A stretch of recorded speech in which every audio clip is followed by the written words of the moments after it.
That's the governor. Is there a name on it? I think the AG1 was in it. The AG. You too. You can sit right there, AG. Where's the AG? There was one for the speaker. Chaplain. Sit right there. You can sit on next to me. Sorry.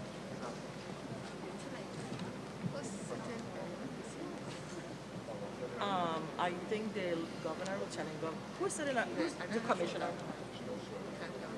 Yeah, commissioner. Yeah.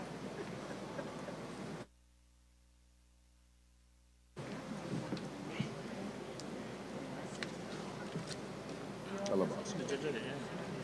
They're going to for the I judges. saw you send your bio. You send your bio. Okay, I well, have a message. I sent a yeah? message. I sent a message on Friday. I don't know. Wait before I sent the bio. Oh wow. Okay, let me make sure that I didn't see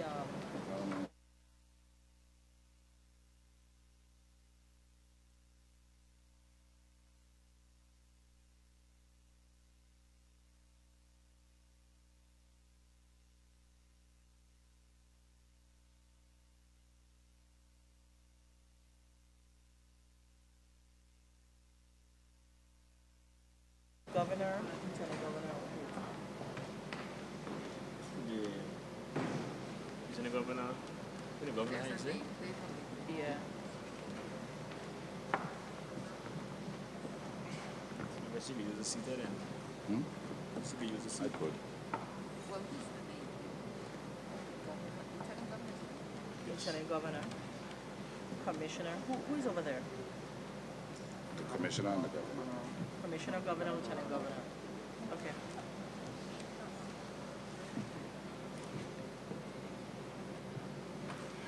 Ladies and gentlemen, please stand for the Governor of the Virgin Islands, the Honorable Albert Bryan Jr., followed by Lieutenant Governor Tregenza Roach, Esquire.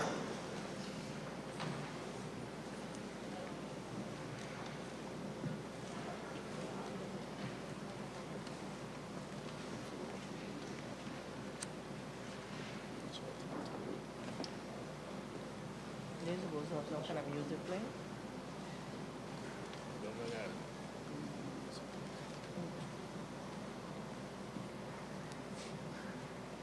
Well, I need to come in. Oh.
Ladies and gentlemen, please be seated.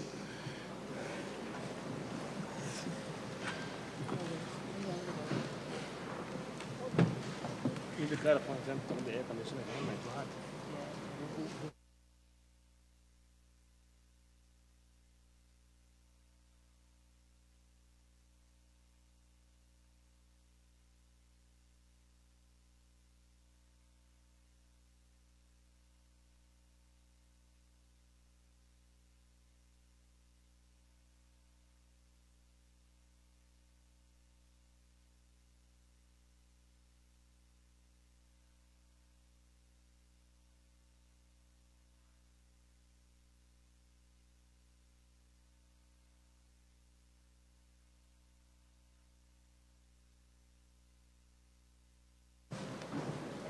Switch.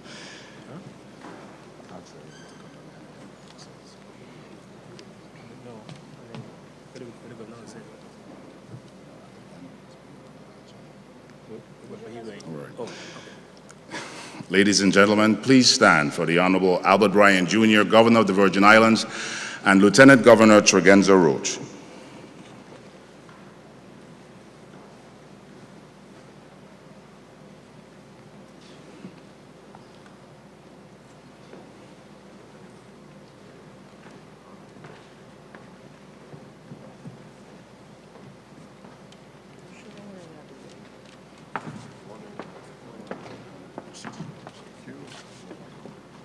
It's your seat, sir.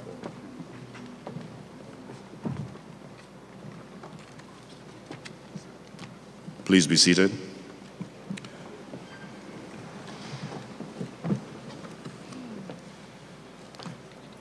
The Honorable Albert Bryan Jr., Governor of the Virgin Islands, the Honorable Lieutenant Governor Tregenza Roach, Police Commissioner nominee Ray A. Martinez, the Honorable Denise M. Francois, Judge of the VI Superior Court, Reverend clergy, other distinguished members of the platform, members of the 34th Legislature present, family, friends, and well-wishers, good morning.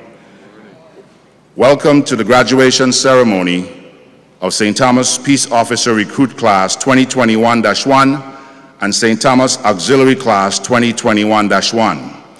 I am Sergeant Ludwig Thomas, and I am your Master of Ceremony for this occasion. It was February 26th, February 22nd, some 14 young individuals entered the doors of the training academy, filled with uncertainties, fully unaware of the months to follow as they embarked on their law enforcement training. Of that 14, today they are 11. 2 weeks later, 5 auxiliary recruits assembled for their training. Today, their number is 4. It has been an overwhelming 7 months, not to mention rigid and dense, as they transitioned from that civilian to law enforcement mindset, as we call it. My continued hats off to our hardworking Training Bureau staff, whose mandate is to cultivate and monitor and evaluate the change in mindset.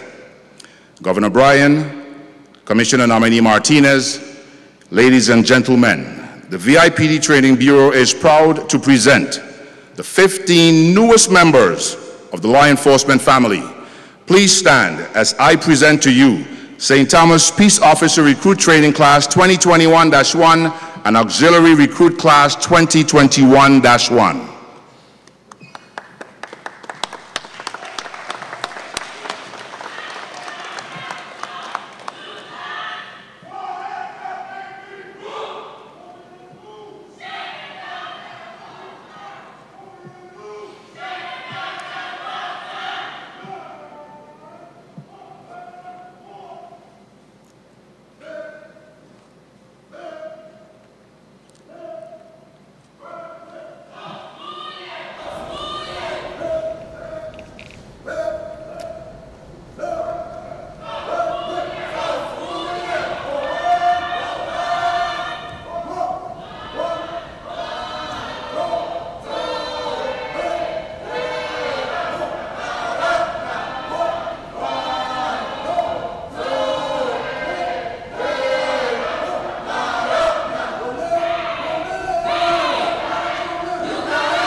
2021-1 is present. Requesting permission to present the colored circle.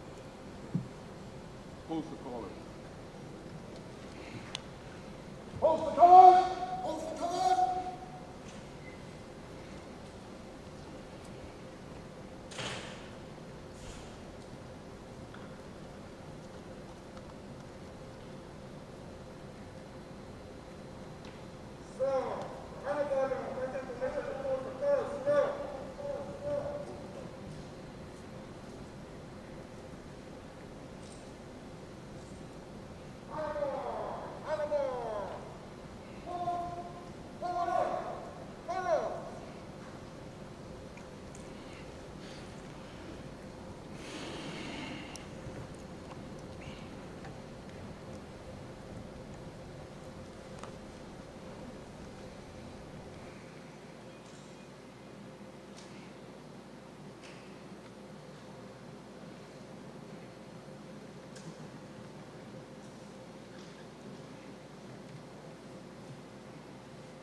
And now the national anthem, followed by the Virgin Islands March.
I now call to the podium for the invocation Reverend Charles L. Brown, Jr., pastor of Faith AME Church, for the invocation. Thank you again. Let every head be bowed. God, for this glorious day, we give you thanks. Not because we've been so good, but because you have granted grace and mercy to each and every one of us to come out today and to celebrate those who have sacrificed their lives. We praise you and we glorify you because we know that it is a blessed privilege to sacrifice oneself and to put oneself in harm's way. And so we thank you for these men and women that you have called, that you've given specific gifts, that they might serve us with dignity, with respect, and with bravery. And God, we thank you for your word that says, blessed are the peacekeepers, for they shall be called the children of God. And so, God, we are in a season where we need your peace. This pandemic has us out of peace. The violence has us out of peace. So much uncertainty and a fragile economy has us struggling for peace. And so we thank you, God, for these men and women who have decided to step up and stand in the gap and be our peacekeepers. Embody them, Lord God, with your Holy Spirit. And with your Holy Spirit, we know that no weapon formed against them shall prosper. With your Holy Spirit, help them to serve not out of a sense of privilege, but out of a sense of servanthood. Thank you, God, for this day. Bless now the policymakers and the community as we come and lift these men and women up that you have provided for us. Thank you, Lord, for in the midst of bad news, there's always a silver lining. And so we come today, Lord God, praising you and thanking you. Now bless and anoint each and every one, those who have come to serve and those of us who are supporting them. In Jesus' name, amen. Thank you very much, Pastor Brown. Please be seated.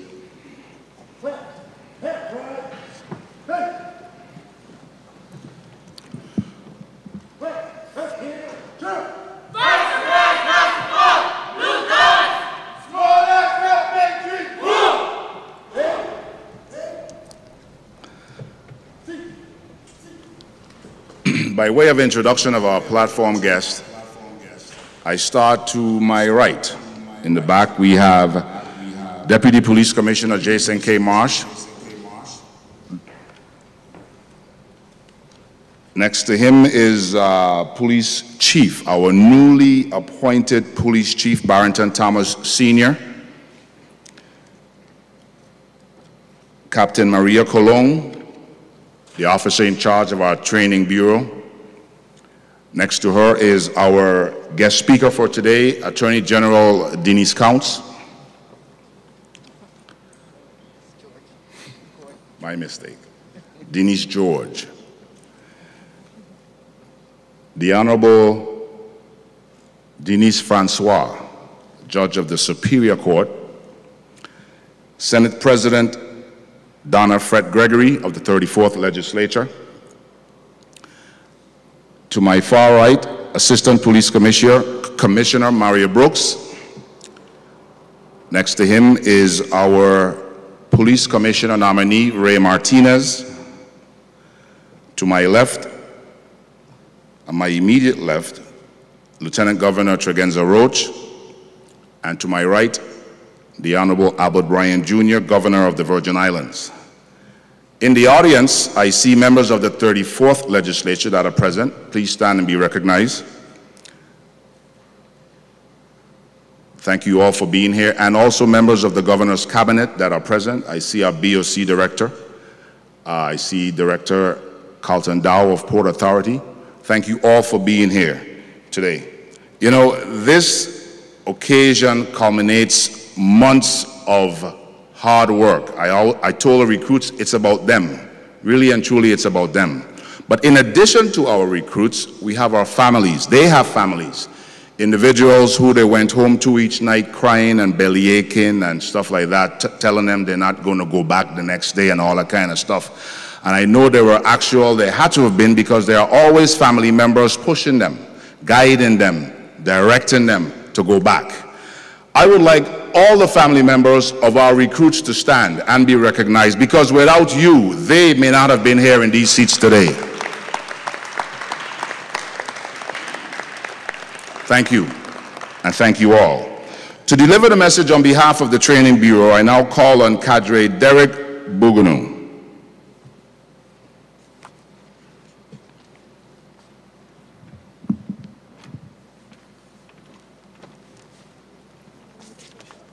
Stand there so he don't run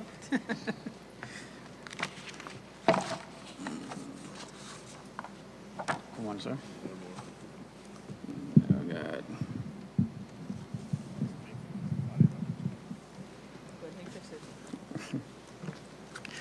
Good morning. With protocol already being established, ladies and gentlemen, good morning again. I am Cadre Bugano, one of the instructors at the Virgin Islands Police Department Academy.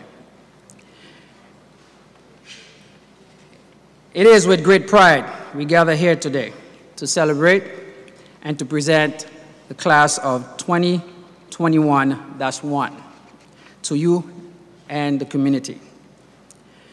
These outstanding candidates have embarked on this committed journey towards becoming the next protector throughout our district. These individuals have endured many early morning, hard, hot days, and long, rough nights. This rigorous transition process came with many aches and pains, but I am confident that for you candidates, it was worth it. Looking at you class 2021-1, I am reminded of this quote: "Change is an uncomfortable process, but it is one necessary for progress. And today, you shall be recognized for that process." The conditioning of these candidates from civilians' mindset to one of law enforcement is a challenging one. It requires these ladies and gentlemen be broken down to the fundamentals of reasoning and reconstructed into logical and objective thinkers, of which is demanded of law enforcement officers. For instance, at the beginning of the academy, some of the recruits were given names, which reflects who they were as a civilian or civilians, such as Numbnuts, Ben Pipe, Cinderella, Grandma, Savan, and Sister Ross. The one that stood out the most for me or to me is, of course, Grandma. Can you please stand? Let you be recognized. Let's go, Grandma. All right. The reason why I chose Grandma, you can have a seat. From day one when she came to the academy, this recruit walked, talked, run. Anything she did at a slow pace, like she's about 70 years old. For some reason, we just had to find a way to get her to move, to get active. So I decided, you know, I'm just going to call her, hey, Grandma. So maybe something would click and say, you know what, so she don't want to be called Grandma. But she has really inspired me to the point where the name calling really pushed her forward, where she don't want to become or be called Grandma, to the point where she became the #1 shooter on the range. So, congratulations. And I no longer will call you Grandma. All right. Looking at these candidates today, I see individuals who courageously step forward to take an oath, pledge, and conviction, such as this one, in these times, and for that you must be commended and praised.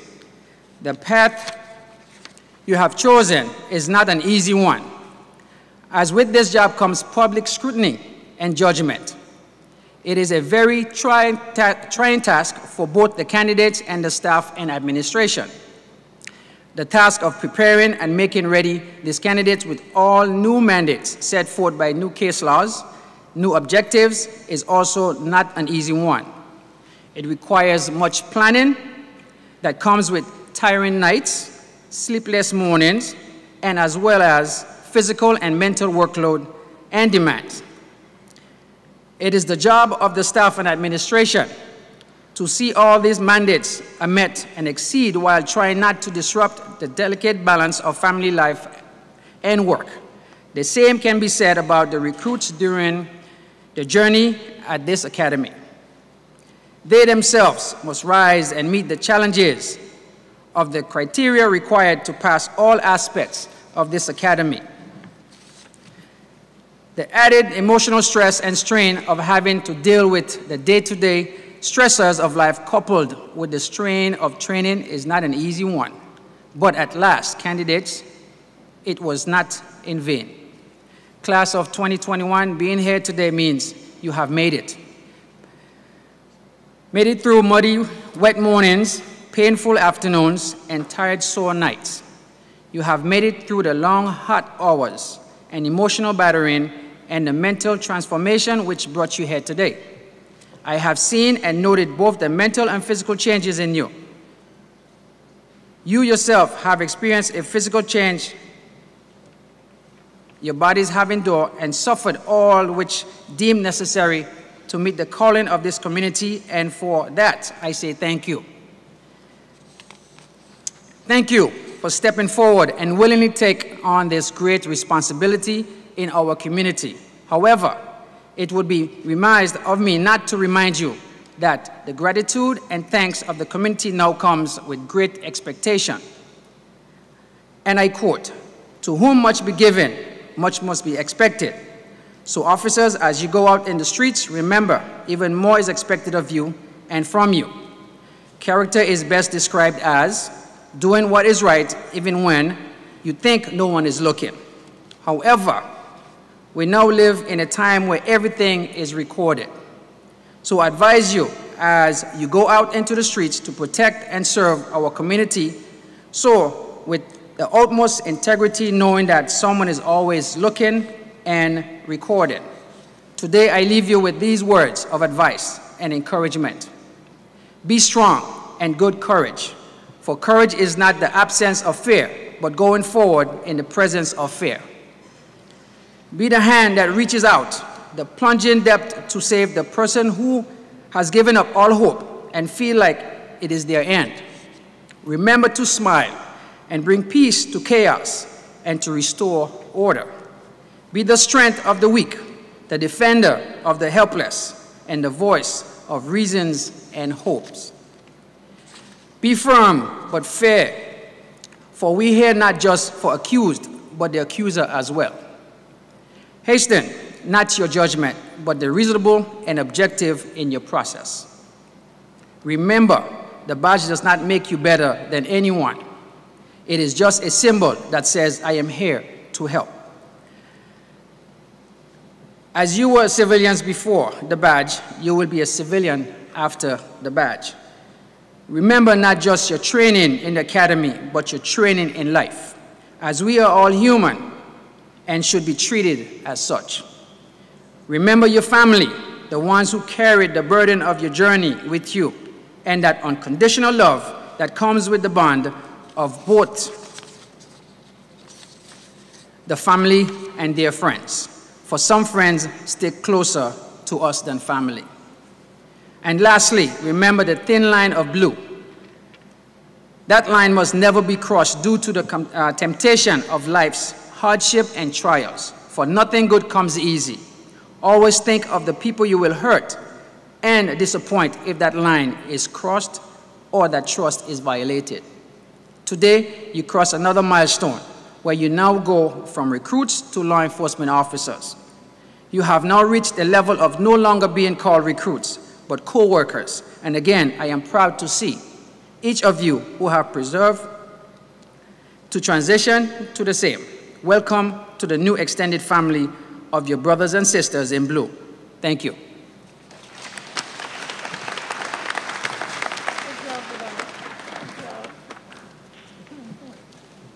That was very, very good. It's just good to show what happens when you mandate people to do the things that they think they can't do or shouldn't do. Very good.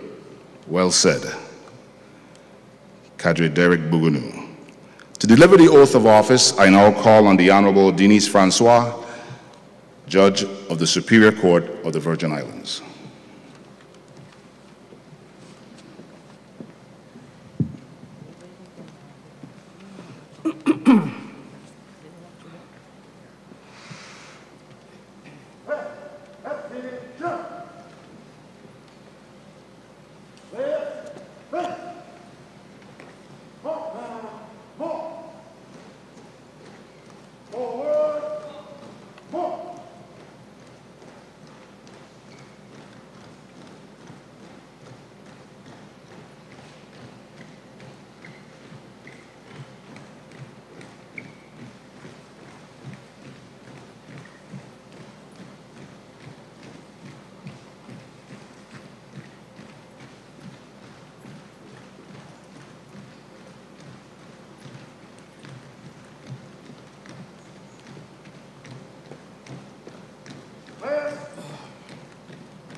After I say "I," recruits, please state your name. And then after I say "peace officer," state your agency. I'll now administer the oath. I state your name. Do solemnly swear or affirm that I will support, obey, and defend the Constitution and laws of the United States applicable to the Virgin Islands and the laws of the Virgin Islands. That I take this obligation freely without any mental reservation or purpose of evasion, and that I will faithfully and impartially discharge the duties of a peace officer of, with fidelity, so help me God. Congratulations.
Ladies and gentlemen, let's hear it for the officers of Class 2021-1. You know, I personally, I think they deserve a lot better than that.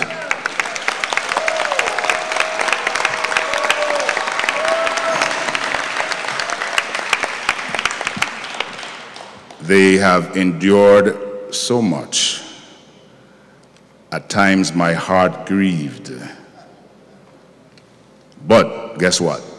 I know they are stronger today than they were in February when they started, because of our law enforcement training right here in St. Thomas.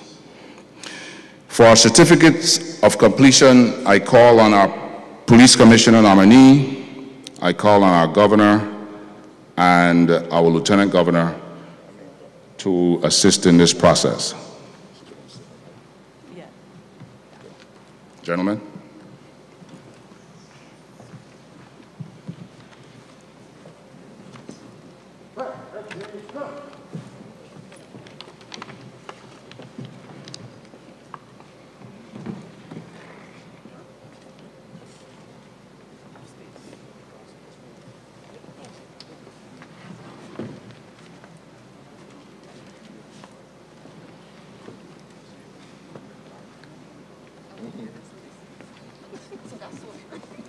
Just need someone to put it over the head. And then this is the certificate. All they're going to do is salute, okay?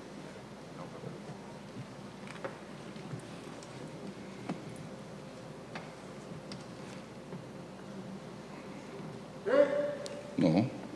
Wait to come out.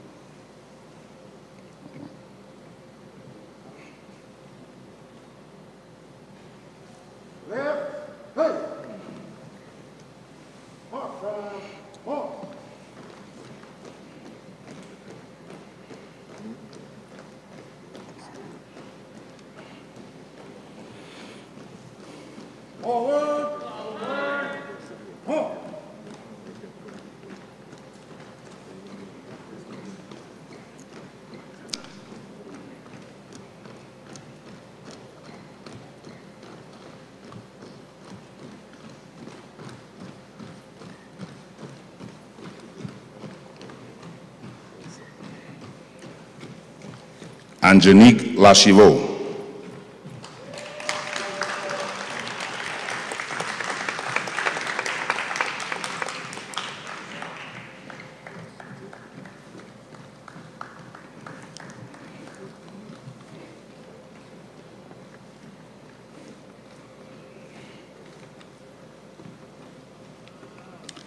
Kevin Brathwaite.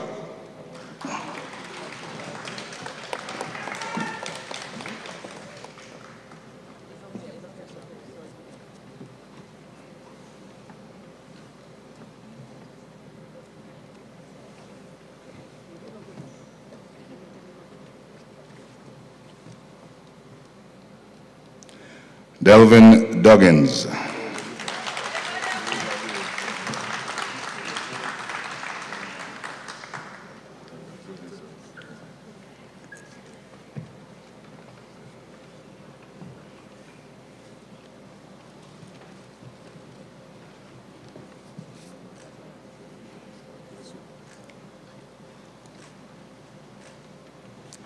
Aisha Samarsal.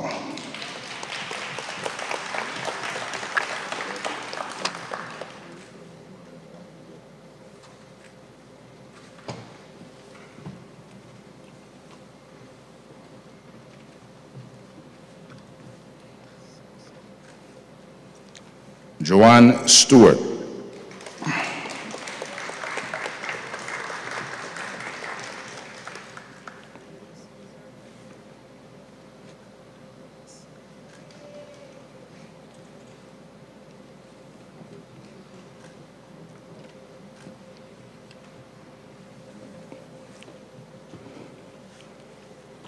Deganrick Calwood.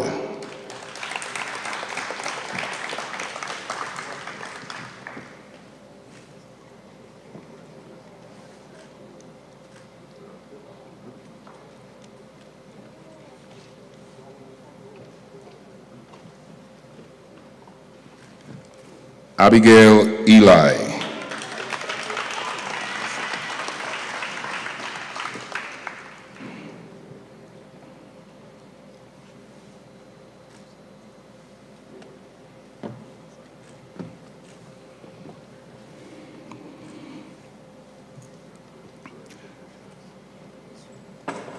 Desta Williams.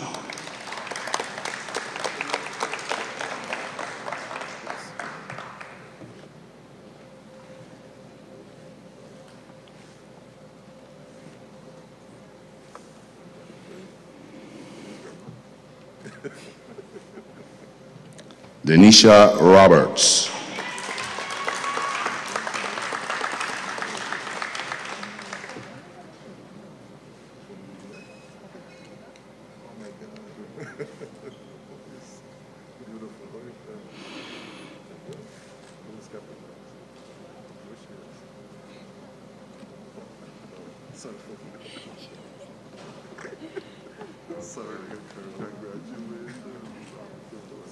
Jamar Hodge.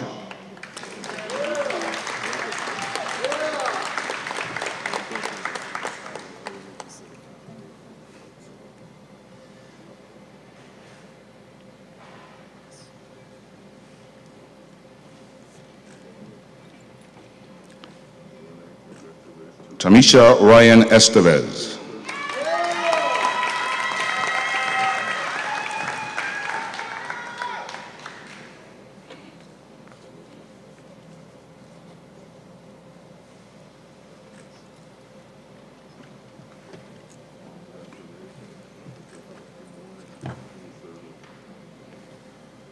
Sine Glasgow.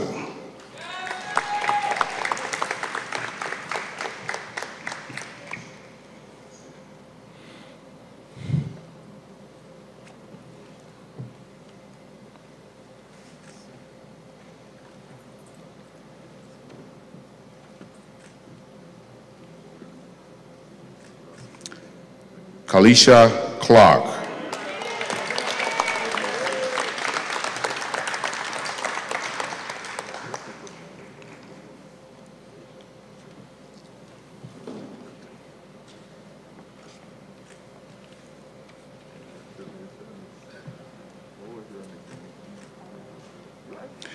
Marianne Peña Guerrero.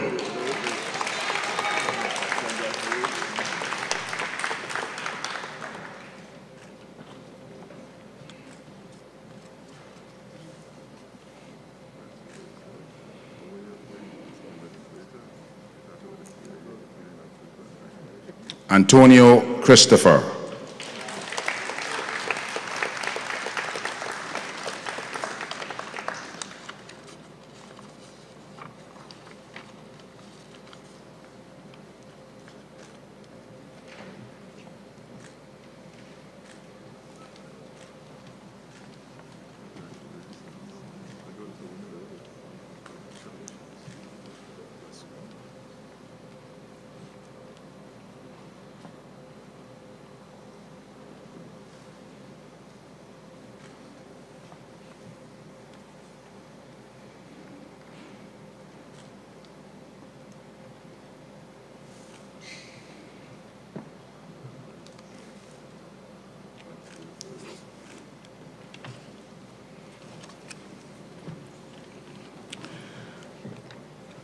For special presentation and remarks, I now call on Captain Maria Colon, our Territorial Officer in charge of training.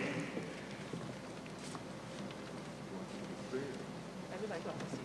Yeah, thank you.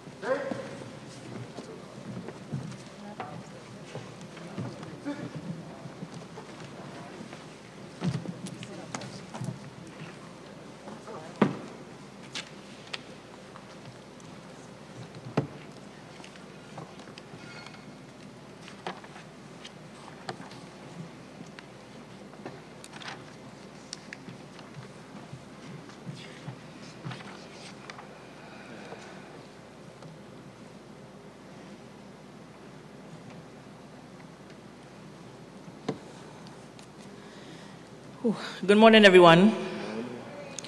With protocol already established, welcome to the graduation of class 2021-1. I am, like Sergeant Thomas said, I am Captain Maria Colon, the officer in charge of the Virgin Islands Police Department Training Bureau. Cadre Buganu, I must say that we put you on the spot, which I like to do with my staff. I like to challenge them. So I don't only challenge the recruits, but I challenge my staff. So you did a very awesome job. Just to let you know that we was watching, and Ray already knew to stand up there in case you were looking to run out. But I commend you for your speech and your words of wisdom. You represented our academy well. Class 2021-1, an auxiliary class 2021-1. I say to you and your family, congratulations. You have made history in completing your training, although we are faced with many changes in our community due to the pandemic that we are facing every day. I take my hats off to every one of you and commend you for your dedication and never giving up, no matter what challenges we place on you, no matter what trials, no matter what tribulations, no matter how much time I yell at you, no matter how much time you saw me coming. Yes, Samasal, I see you looking at me. No matter how much times you saw me coming and you wanted to run out of your shoes. I don't know why, because I'm the nicest person ever. But you have demonstrated to us that you are willing to serve this community under any circumstance. We helped you build your law enforcement training. We gave you awesome instructors. We gave you constitutional policing courses to make you who you are today as a law enforcement officer. However, it is your responsibility to build your career as a law enforcement officer in your agencies. But those who have attended my graduation in the past know that I'm always recruiting for VIPD. So although you are going to other agencies, I'm letting you all know that our starting salary is over $40,000. You got career incentive, and we have a lot of positions available.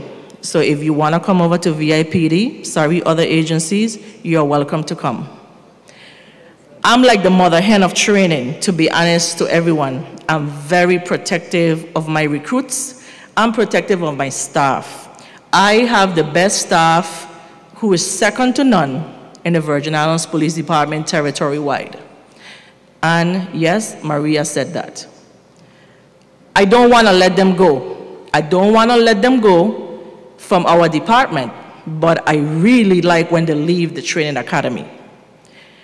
We need the manpower, and when I see these ladies and gentlemen graduate, I don't want to let them go. It's a sad moment to me. It's a joyous moment to them, but it's a sad moment to me because I feel like my little chickens have hatched, come up to hen and roosters, and now leaving. So it is a bittersweet moment that you will not be there tomorrow for me to scream at you or see you all trying to run around the corner because the captain is coming. But I commend you, I really commend you and your families for enduring all that we put you through, from the scenario-based training, from being on a hot range for 2 weeks, from defensive tactics, from physical training, from passing all your academics, which includes your midterms and your finals. I really commend you. You made it, and you should be proud today. I want to also thank my staff. And yes, and they know this, every year I put them on the spot. So cadres and Ms. Hodge, please stand up. To include Cadre Morales, who is here from St. Croix.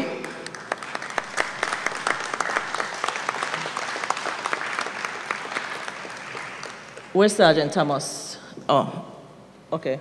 And Sergeant Schneider. I can't thank my staff enough. These ladies and gentlemen are the best that VIPD have. They likewise, when we have recruit classes, they likewise out there at 4 o'clock in the morning. They leave their families behind to sacrifice and ensure that we provide proper instruction to our recruits. And I can't thank them enough. Ms. Hodge, Ms. Hodge is an incredible executive assistant. And those that have worked with her know she is a mastermind behind of training. Don't mind that I'm standing up here giving you a speech as the officer in charge.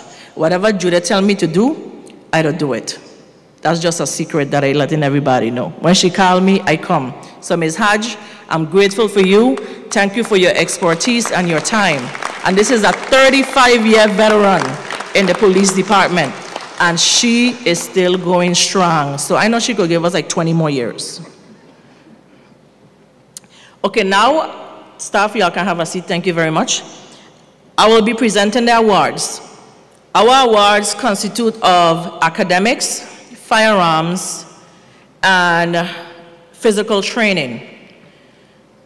I will do, since we have 2 classes, again, ladies and gentlemen, it's been 10 years or more than 10 years that we have not had an auxiliary class.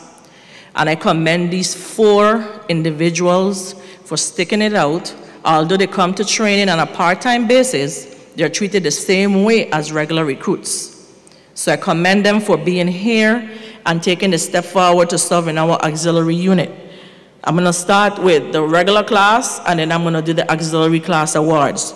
The highest academic award, this is the recruit that overall average to include quizzes, midterm examinations, final examination, got the highest overall average. And this was very close, if I'm correct. The 2 individuals that were the top, it was by 1 point difference. So our highest academic award goes to Marian Peña Guerrero.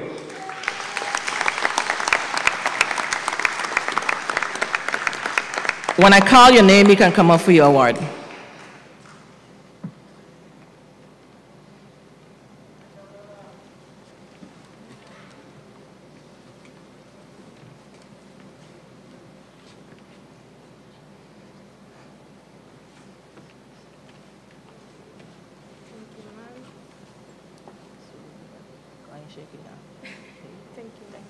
Congratulations. Yes. Our highest physical fitness. This is all the time that you all get upset in the community when the recruits are out there on the street at 4:30 in the morning, singing cadence, or holding up the traffic sometimes.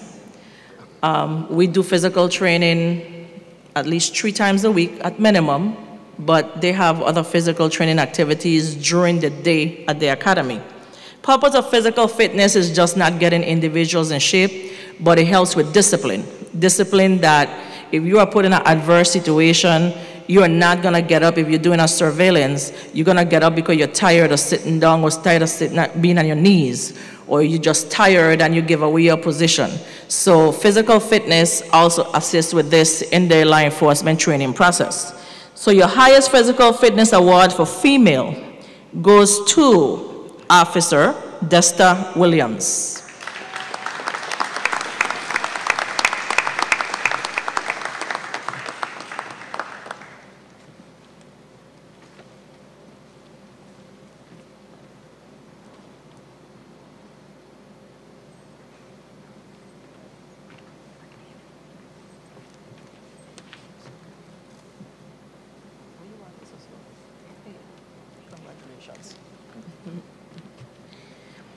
Our highest physical fitness award, and this was some good competition, because we do have competition within recruits. Some of them think that they come very, very young and they're very in shape and then take it for granted.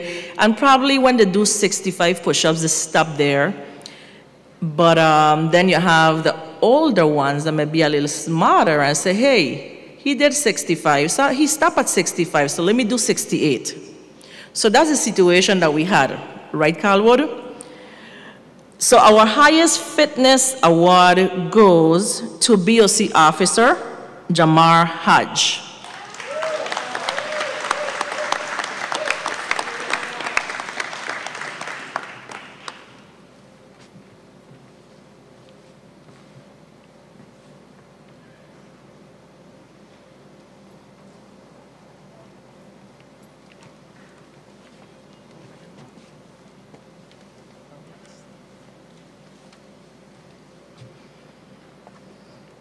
Our highest firearms award. This firearm awards not only go to recruits, male and female, who score the highest, but they're put through different drills, precision shooting, moving and shooting. They're required to shoot behind barricades, do different activities when it comes to firearms training. And whoever scores the highest, of course, after all this training, and some of these individuals have never held a firearm in their hands. So when we get recruits, we get individuals that have never fired a gun. Our highest firearm award goes to Officer Abigail Eli.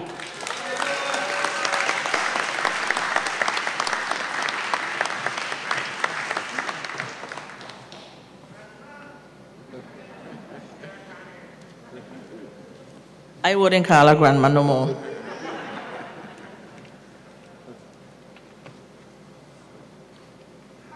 job. Congrats.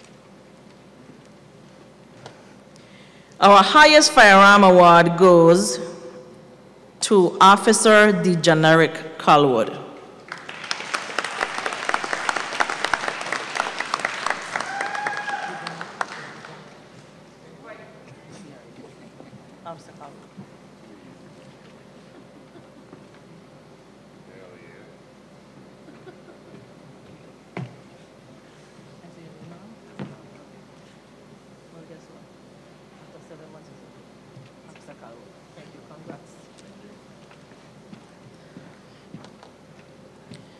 The next award goes to an individual who has scored the highest when you put all the categories together. Highest academic, the highest average with the highest academic, highest physical fitness, and highest firearm. That individual is provided a Commissioner's Award. Commissioner Martinez.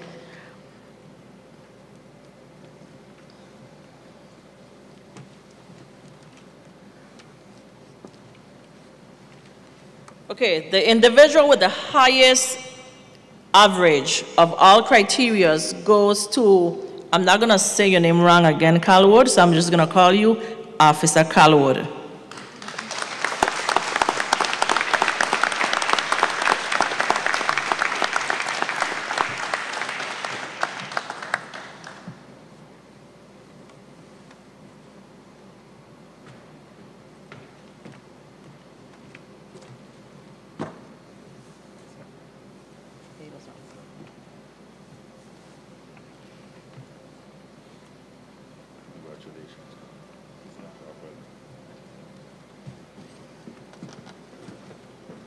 Okay, now I will present the awards for the Auxiliary Peace Officer class.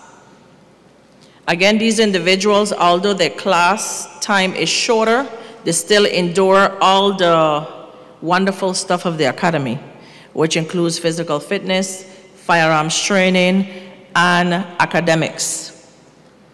The highest academic award goes to Auxiliary Officer Aisha Summersall.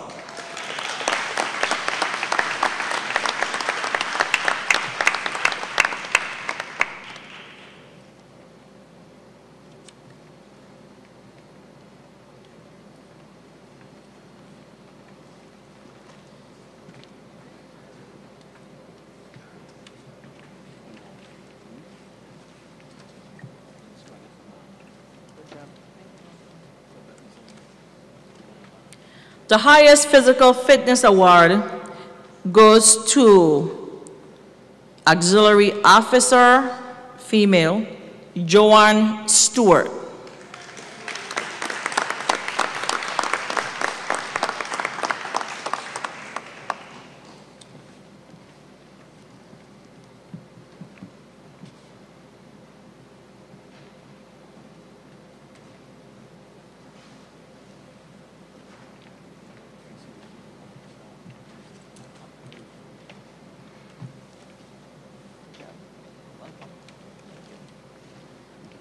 Physical Fitness Award for the males go to Cavern Bradway.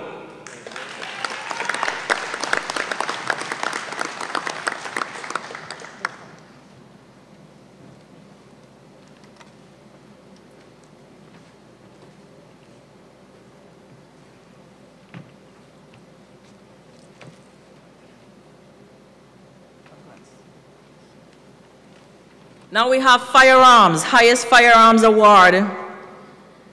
I'm going to call both, in the interest of time, female and male. Female goes to Joanne Stewart, males, Delvin Duggins.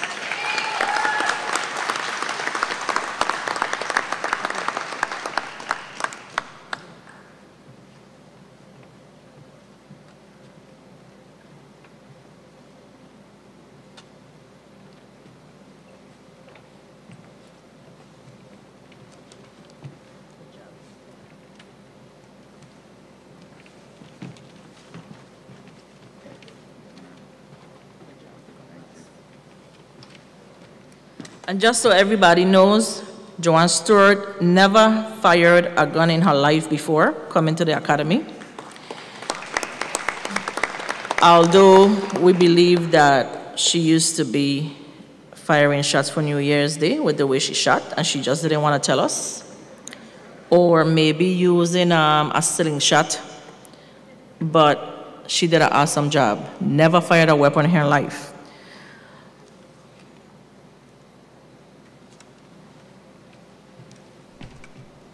For the Commissioner's Award in the auxiliary class, this individual scored the highest average of the 3 criterias, and this goes to Ms. Joanne Stewart.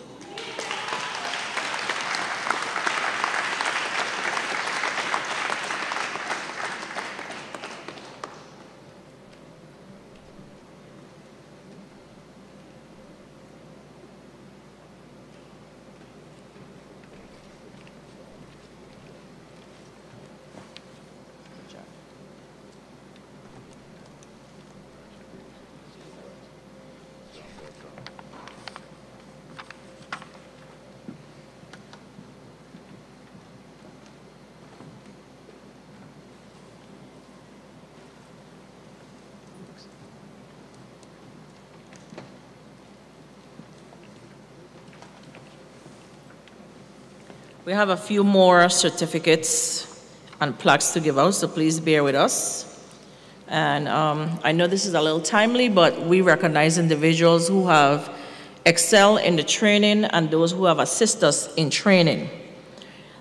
Now, several years ago, I came up with a most determined award for recruits. Now, a lot of people use, most improved.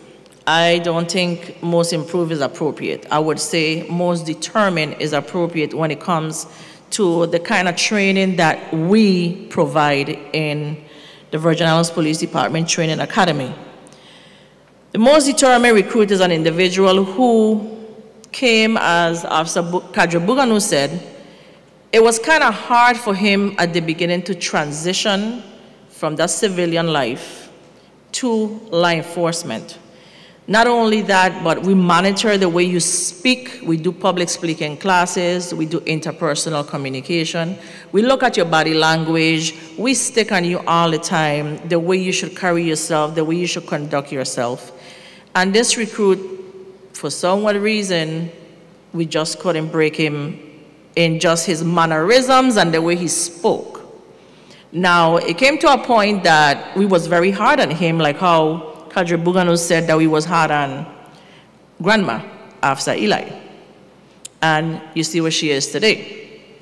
This individual, I know he's probably surprised that he's gonna get this award, but we have to recognize him. And recognize him to the point that he will be an asset, a great asset to the agency that he is going to work in. He did a 360 in the training academy. And this shows the dedication that the cadres and the administration have in ensuring that we have peace officers that will serve our community professionally. The most determined award goes to Officer Antonio Christopher. You see? Perfect example. He nearly went with a chair. DPNR, you could hold on to him for a little bit, but we have a space for him at any time. Good job. Leadership Award, I'm going to give Leadership Award to both auxiliaries and regular police class. Leadership Award is these individuals that possess the leadership skills already in the academy to lead others. These individuals were able to keep all 11, 12 attitudes in check. They were the communication between the recruit class and the cadres and myself. And I know they pulled the hair many times, and I know they probably wanted not to have the position many times, but they stuck it out and they're here today. And we have to recognize that we have leaders already in recruit training. So the Leadership Award goes to BOC Officer Jamar Hodge and Auxiliary Officer Delvin Duggins.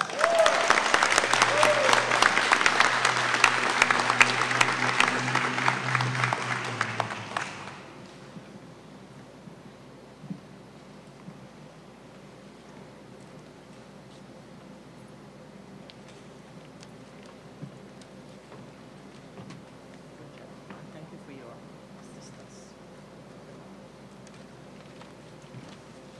Good job. Thank you for your assistance.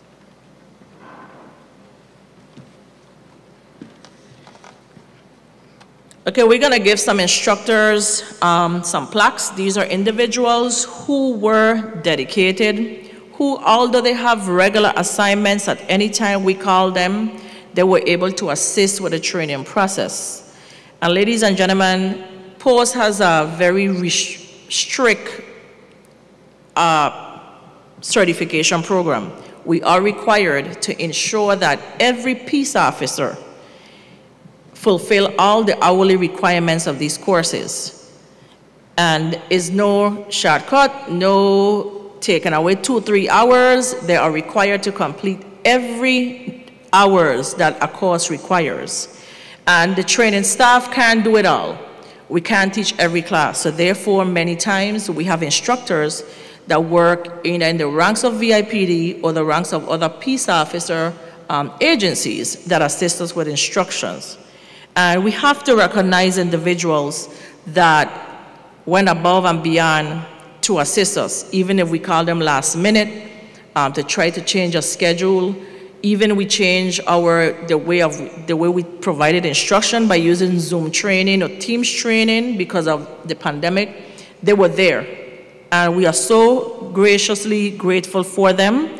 And these individuals are Director Vivian Newton of Internal Affairs, Lieutenant Deborah Hodge of VIPD, Attorney Robert Barkisi from the AG's office, and DOJ Agent Homer Jerry Ennis.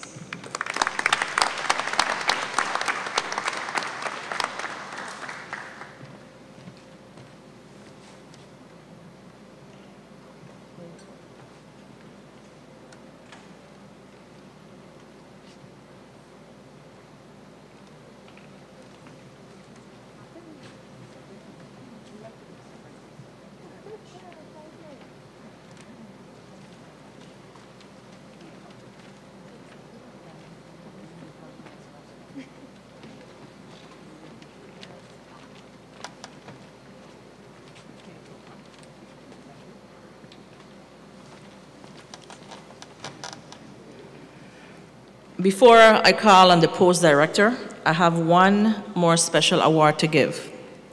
And it's not an award, it's a certificate. It's a certificate of inducting on an individual, and it's the first time ever that we're going to do this in our history of the training academy.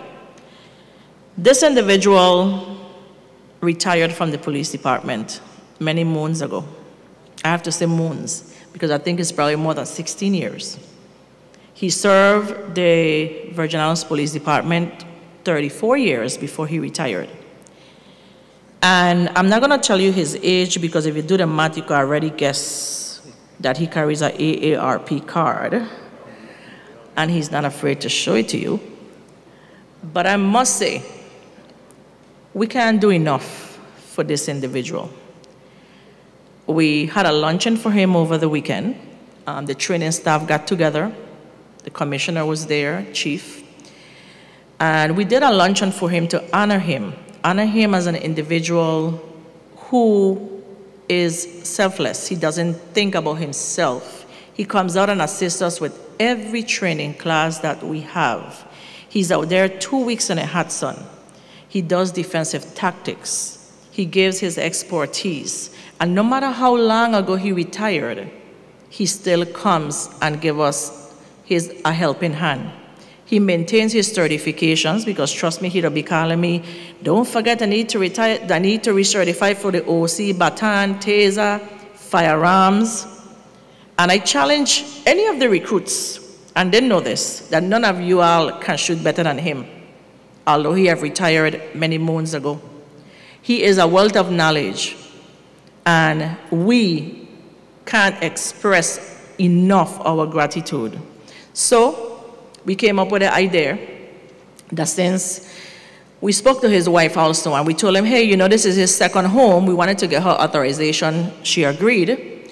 So with that, I would say that we are inducting retired Captain Adelbert Molyneux to be our honorary cadre in the police academy. So Captain Molyneux.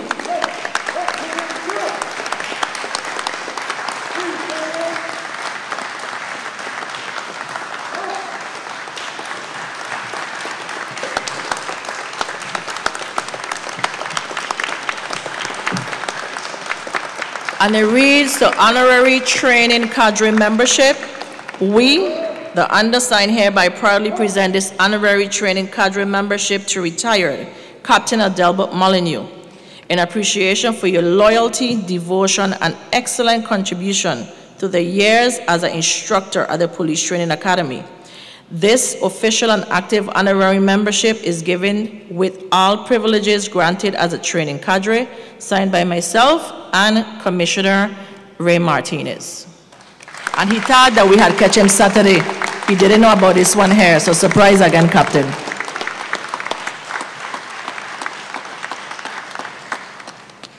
Yes, we catch you again.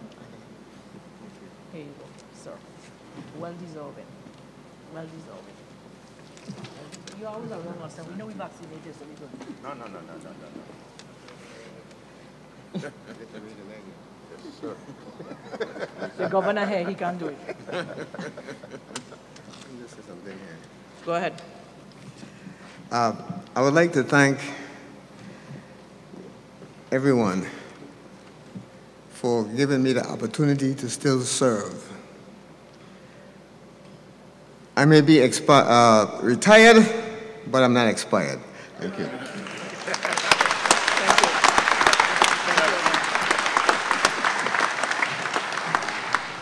Director McIntosh.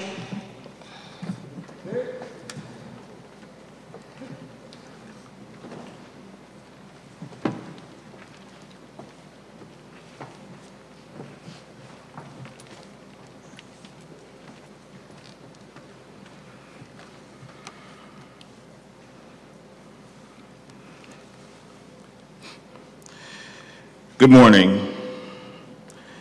Being that protocol has already been established, my name is Gleston McIntosh Jr. I am the Executive Director of the Peace Officer Standards and Training Council, also known as POST. On behalf of the Office of POST and the Council, I would like to say congratulations to all the new peace officers. You have successfully completed your basic peace officer training. The POST Award is given to the officer who received the highest academic grade point average. POST has also extended this award not only to the top academic officer, but to the top 2 academic officers who received the highest grade point average. At this time, I would like to recognize Officer Lashivu and Officer Guerrero.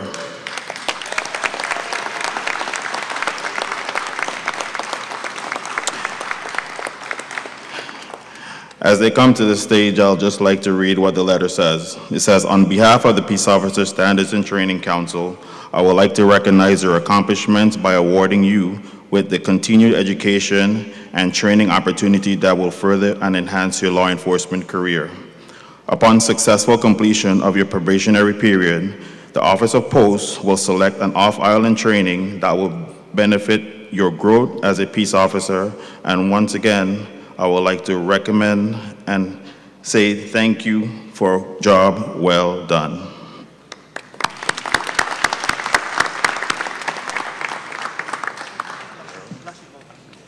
Thank you, sir. Shake your hands. You want to take me on your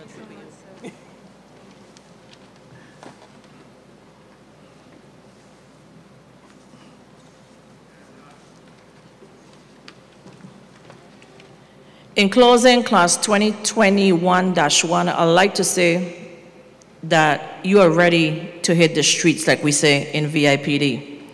Our gates and our doors are open for those that want to transition over from other agencies at any time. Sorry, Governor, but I always have to do this. It works sometimes, just to let you know. Guys, when you go out there, fellow peace officers, fellow co-workers, when you go out there, be respectable to the public, be sincere, give sound advice. If you don't know something, ask a question. Be ethical in your decisions. And always remember, like what Kadri Buganu said in his speech, there's somebody watching. Even you think that nobody is watching, there's always somebody watching. Ensure that when you speak to people, you're professional. Ensure that you are a good listener. A lot of times in this profession, we like to take charge and we just like to speak and not listen to what individuals are saying. Be that person that someone wants to speak to. Carry yourself with pride. Wear your badge every day, committed to being a law enforcement officer. Like I said before, we build your foundation in training, but it's up to you to build your career as a law enforcement officer. Again, congratulations to you and your family, Class 2021-1. We thank you for your time. And it was a very good little run. So anytime you're welcome to come down and do PT with us when we have the new set. Thank you very much. Thank you, everyone.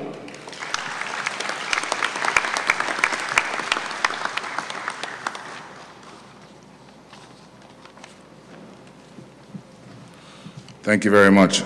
So the Commissioner's Award went to Port again.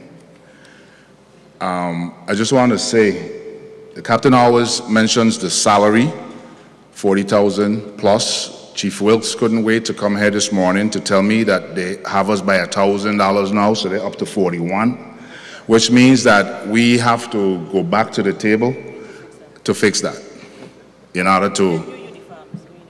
The new uniform? It look better? Well, that will amount to the $1,000. But anyway, to deliver remarks on behalf of his class, we'll fix that for sure. I call on Officer Jamal Hodge of Peace Officer Class 2021-1.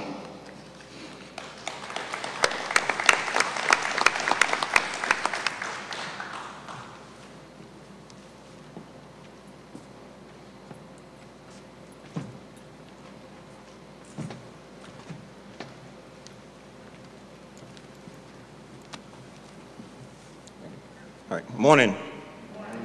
My name is Jamal Hodge, Class 8 of Class 2021, and the right of me is Antonio Christopher III. Okay. When I first entered the academy gates, I thought to myself, this would have been easy, like Officer Carl would call it on day one. Well, was I in for a big surprise? First day, I'm hearing someone giving out orders, but I couldn't locate the person. I look left, I look right, I look up, but where was this shouting coming from? I just couldn't locate the person. Something told me, wait, look down. There he was, a short guy standing 4 feet, yelling at the top of his lungs. For how loud he was yelling, you would have sworn he was the biggest person on the academy grounds. Then there was this guy we nicknamed Mr. Incredible. He brought the energy, and boy, did he bring the smoke. He was always excited and motivated. I don't understand how a guy so big enjoys cars so small. If you could only imagine seeing him getting in and out of his car, it would amaze you. These two guys played the most important roles in our training at the academy, Kajadre and Kajad Bugano. They operate with a special brotherhood and instill teamwork in us. These men are forever stuck in my memory bank, especially since they made the class-wide wet saggy cookies on my t-shirt. Sergeant Thomas, Mr. Ethics, was the supervisor that always scolded us about morals and principles. Sergeant Snyder was more like a mother hen motivating the weaker of the class. She would ask, "Are you coming back tomorrow? I expect to see you back here tomorrow." And always said, "Thank you for coming back." She also reminded us to never give up, for nothing worth having comes easy.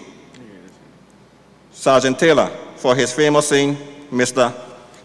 We're gonna be all right, trust me.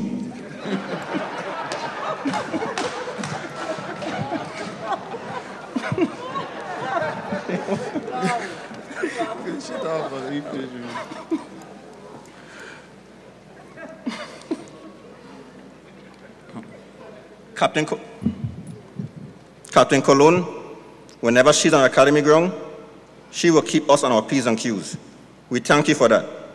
Let's not forget Ms. Hodge. Without her, the academy won't run smoothly. Every member of the academy staff played different roles, all of which are the reasons why we are here before you today. Additionally, we want to extend a big thank you to retired Captain Molyneux and Tony Perry for the time and effort they put into making sure we were trained and up-taught, so we will be ready to serve the community as peace officers. We also want to thank Agent Ennis for always making sure we were focused and kept our head in the game.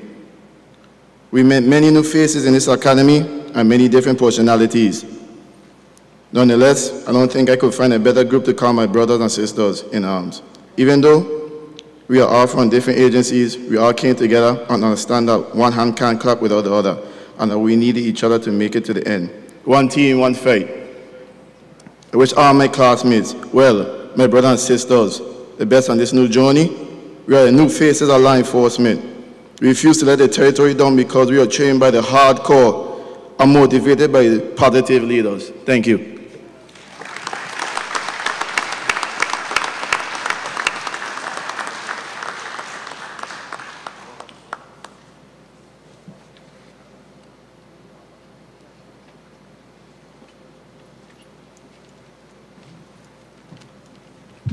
At this time, I will call Angelique Lajivu to the stage to give up presentations to the staff.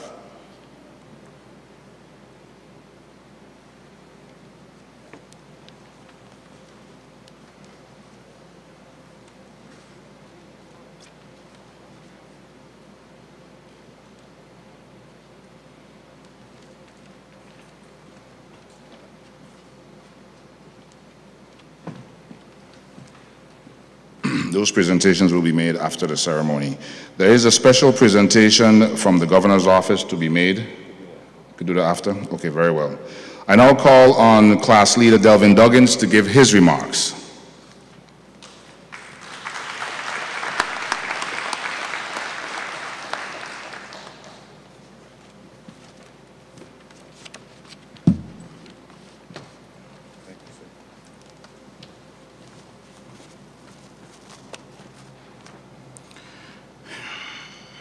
Good morning, everyone, and thank you for being here on this momentous occasion. As I stand before you, I am honored to have this opportunity to congratulate the recruits of our 2021-1 class, as well as our 2021-1 auxiliary class for VIPD Police Academy. I would personally want to thank the Academy, everyone, all of our cadres, instructors, and our families for standing with us and supporting us when we made one of the biggest, hardest, and emotional decisions on becoming a law enforcement officer. My name is Delvin Duggins Jr., and I am the class leader for the VIPD Auxiliary Officers. A little bit about myself: I'm a U.S. Navy veteran who proudly served for 8 years. I've conducted 1 tour to Africa for piracy operations with Beachmaster Unit 2, as well as 2 tours to Iraq with River on Squadron 3. To be honest, I've been in a lot of leadership positions in my 18-year career with different jobs, but being class leader was by far the best leadership role that I have ever been in.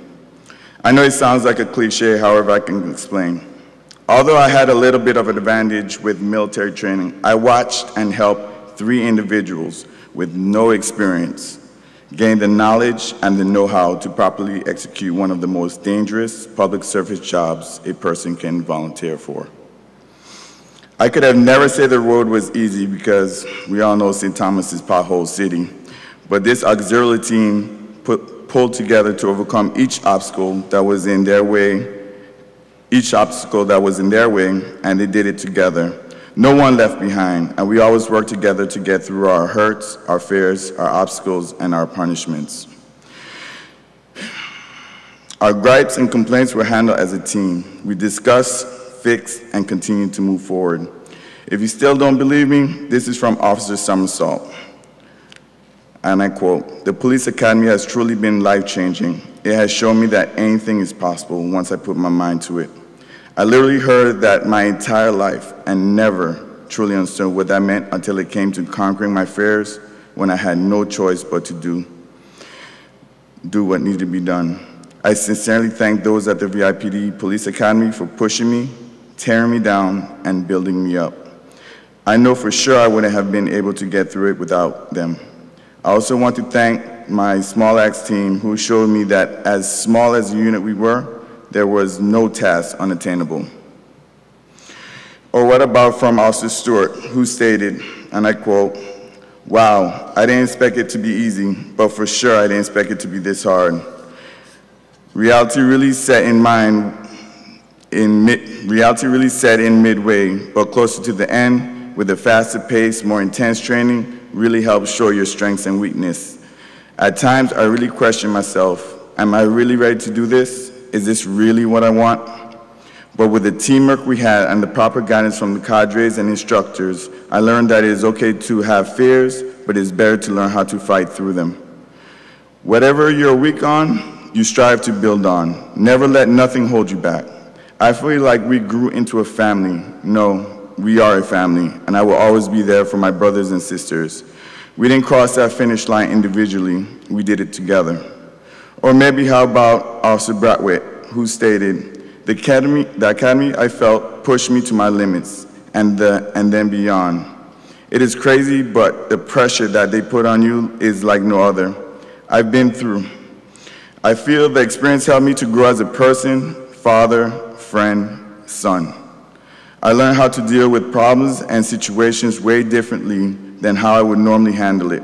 It is almost as if they pushed a factory reset button within me for the better. I know I feel different, I see things differently, and I'm more open to change. Today is a culmination of hard work, dedication, mental and physical toughness. As the weeks went by, we endured countless hours in law enforcement training.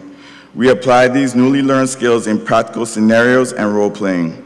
We suffered little bumps and bruises through self-defense training, but we learned firsthand what it's like to be OC'd and tasered, which, by the way, although some took it like a champ, others never want to hear those words again.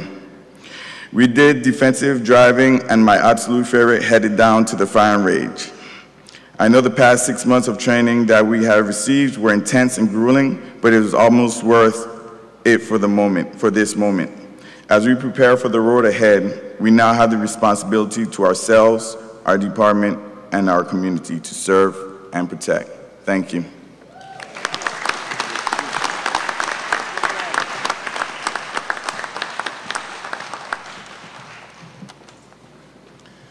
Ladies and gentlemen, please join me as I welcome to the stage or to the podium to deliver her remarks our guest speaker for today, Attorney General Denise N. George, Esquire.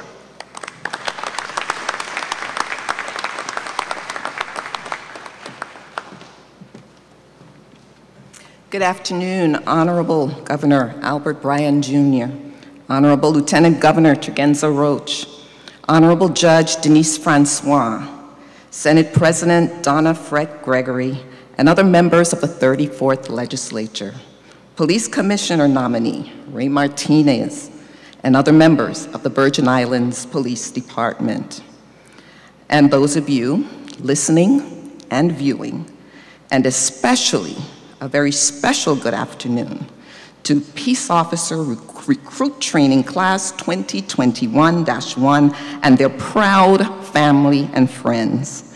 I am so humbled to have been asked to present a few remarks today at this very auspicious occasion. Over the last several months, each of you have been tested in ways many of you thought was not possible. Some of you may have struggled in the classroom component, learning the fine line between reasonable suspicion and probable cause, and the complex legal opinions that created such standards. Others of you may have been physically pressed to your limits on the training course, while others still may have had a difficult time with the firearms portion of this grueling course. Yet today, whatever challenges you were faced with, individually or collectively, has now come to a triumphant conclusion with your respective graduations. Today's end truly represents a new beginning for each of you, whether it be in the Bureau of Corrections, the Virgin Islands Police Department, the Virgin Islands Department of Justice, or anywhere else where peace officers are needed and required. The education, skills, and training that you each have received will be a sound platform to dive from in order to perform your initial tasks and assignments, and will hopefully serve you well in gaining further knowledge and better understanding of this complex and diverse profession that you have chosen. Law enforcement is, after all, a demanding career with countless specialties.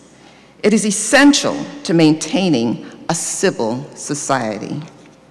Without a civil society, the strong would prey on the weak with impunity, and the most vulnerable among us would be continually victimized without any possible recourse. If you continue to apply yourselves in the same competent, professional, and self-sacrificing manner in which you conducted yourself over the duration of your academy training, then the path is certainly clear for each of you to have a successful career in any area of law enforcement you choose. It should be noted that this will only come through determination in the face of tremendous challenges. I feel I would be somewhat remiss in my remarks if I should not mention the difficult task that lies before you as law enforcement agents and peace officers. One only needs to watch or listen to the national media about certain areas within the United States that have contemplated a defund the police approach. And locally, our territory is struggling to combat unacceptable levels of crime and violence.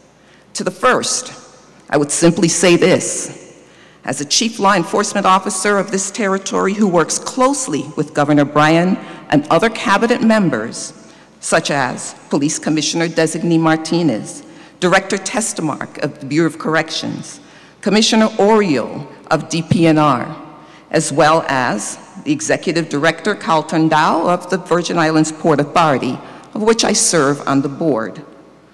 I can assure you that we will do all in our power to support you as you enter public service.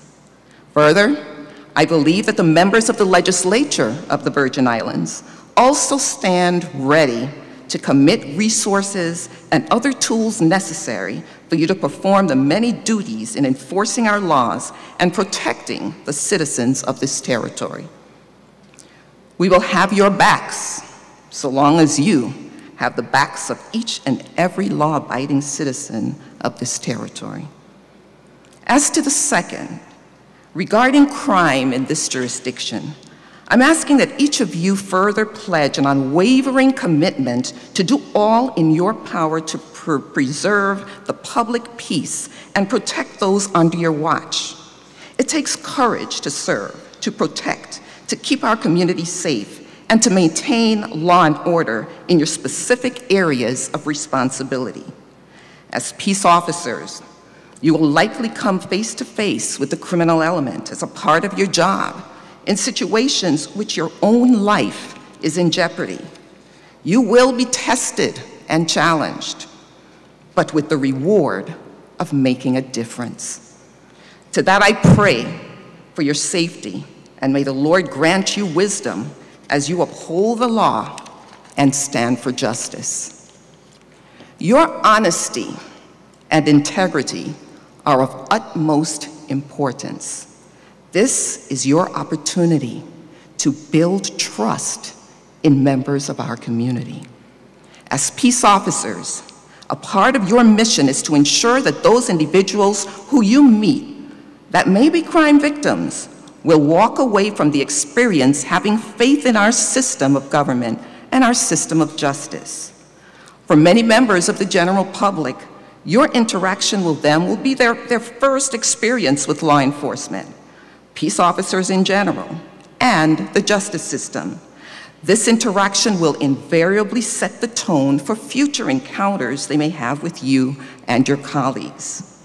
Your aim, among others, should be to forge relationships with those law-abiding citizens you are tasked with protecting and serving. If the citizens do not have faith in you, they will ultimately have little faith in those who appointed you and ultimately the entire justice system. Many of these encounters can be initiated by you in routine, non-confrontational situations. For example, introducing yourself to store owners on your beat, or lending a hand to a stranded motorist. These types of innocuous law enforcement and civilian exchanges can go a very long way, especially when the threat posed is real, the situation is dire, and you are placed in a situation that truly pits good against evil. The trust you gain from the community members you serve may be used to elicit information from otherwise scared or skeptical witnesses, or convince a victim to come forward about a crime that they have suffered, all of which may, in the end, reduce future criminal conduct. These goals can only be accomplished through integrity, faith, and a moral sense of right exhibited by each and every one of you. With these as your guiding principles, we, together, cannot fail. Without them, our territory and its residents will suffer immeasurably. To quote President Abraham Lincoln, "Let us have faith that right means might. And in that faith, let us to the end dare to do our duty as we understand it." In short, I ask that you go forth today, not as civilians of the Virgin Islands, but as servants and protectors of residents and visitors alike. United States Virgin Islands peace officers. God bless you in your performance of this noble duty. Before I close, I would like to give an advanced welcome to recruit, or I should say now, Special Agent Marian Pena Guerrero. Welcome, Special Agent Guerrero, to the Virgin Islands Department of Justice. Welcome to our law enforcement team. Once again, congratulations to the entire Peace Officer Recruit Training Class of 2021-1. Thank you. Stay safe and stay well.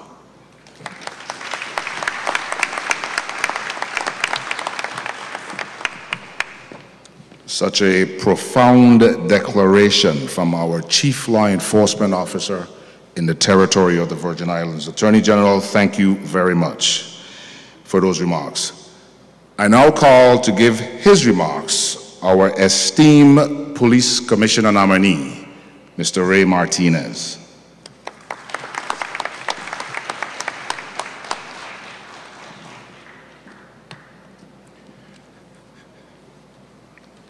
Good afternoon. Protocol having been established. Good afternoon.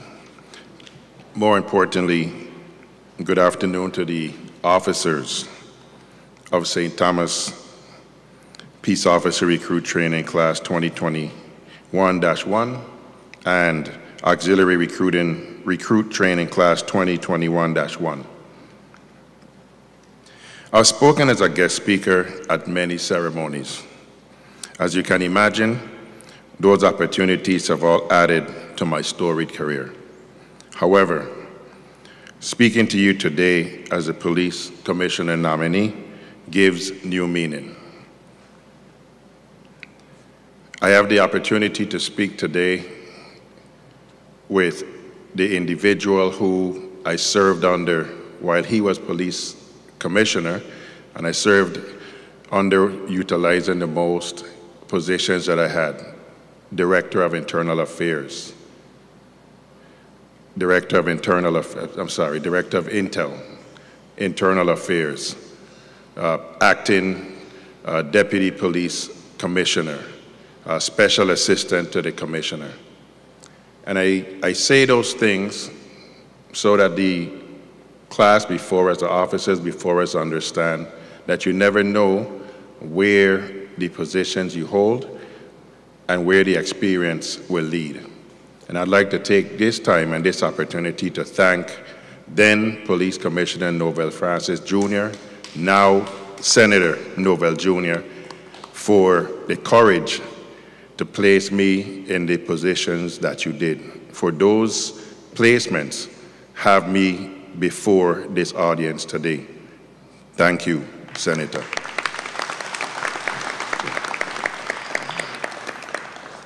Officers, I've been tasked to lead an exceptional group of men and women in blue. But the real significance lies with the law enforcement officers sitting here today. For each of the VIPD officers I now lead, participated in a similar graduation ceremony. And like my predecessors, I now have the distinct pleasure to impart words of wisdom. You completed an arduous undertaking, completion of a strict training regimen that today has each of you beaming with pride. At times, you probably ask yourself, why did I put myself in this situation? Dealing with your instructors' stern and authoritative voices to get their message across. Coupled with the rigorous physical endurance and classroom policing theory components.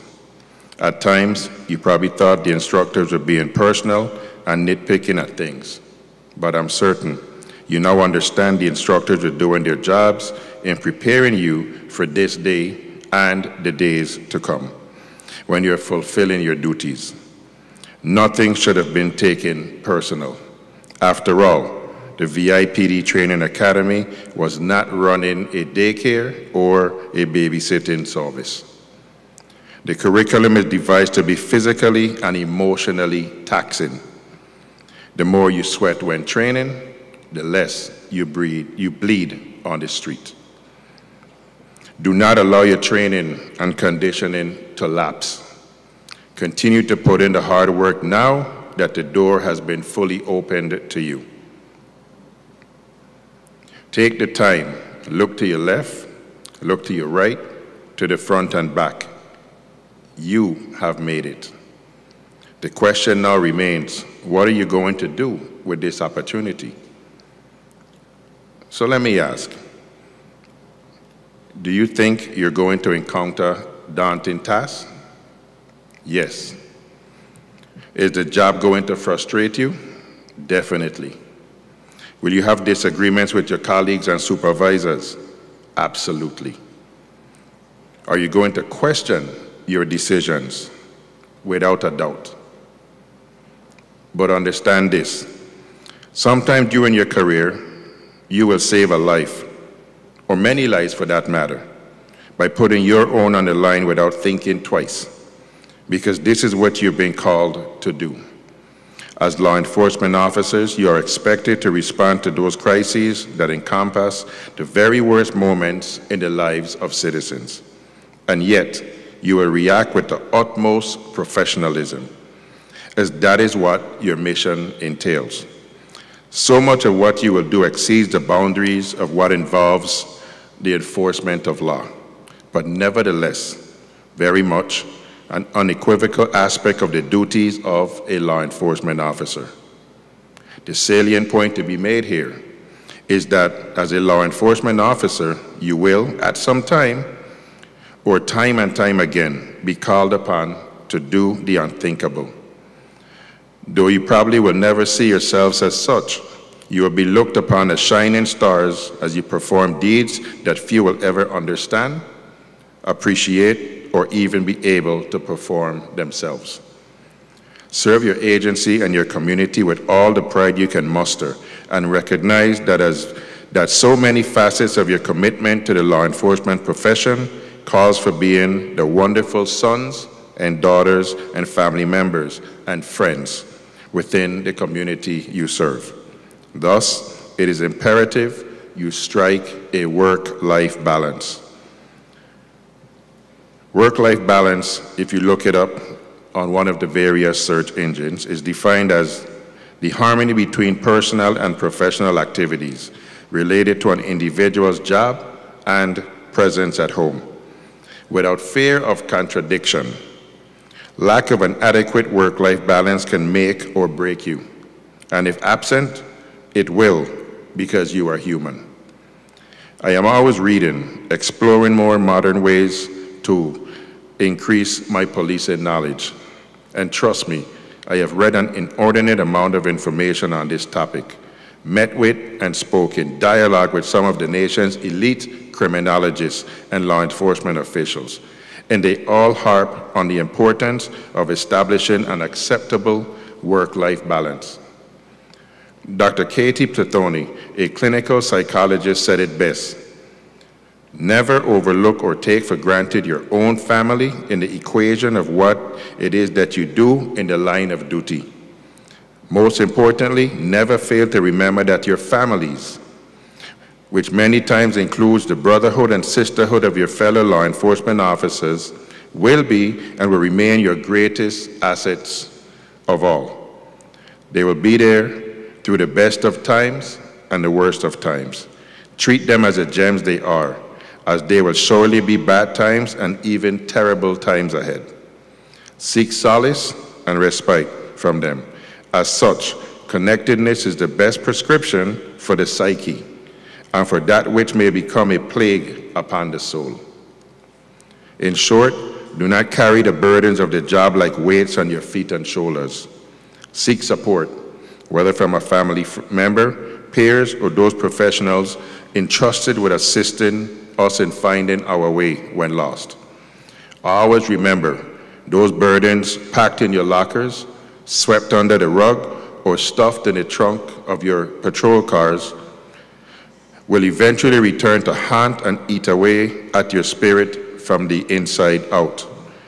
Do not be a stranger to the mental health arena or to peer support, as that very universal shared support with those who wear the same boots is pure sustenance.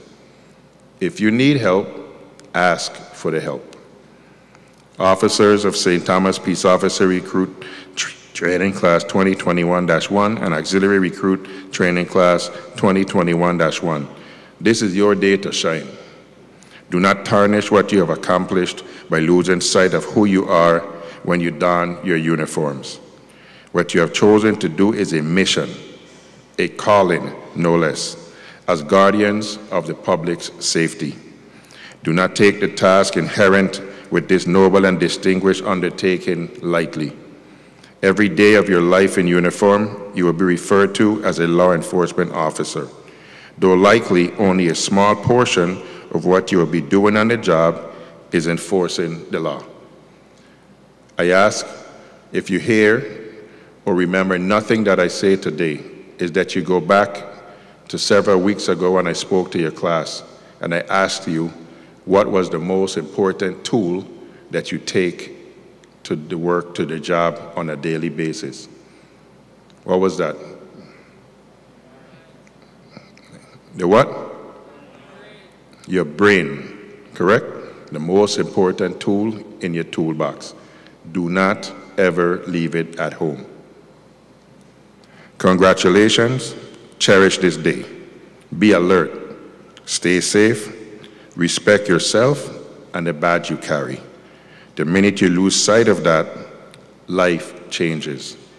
The Virgin Islands community is so very blessed to have you as newly sworn members of the territory's law enforcement family. Thank you immensely for the decision you've made. Enjoy the rest of your day.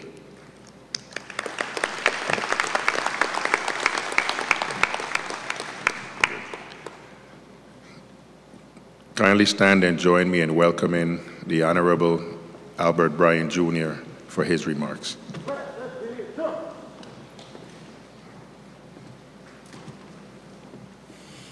Good afternoon. Please be seated.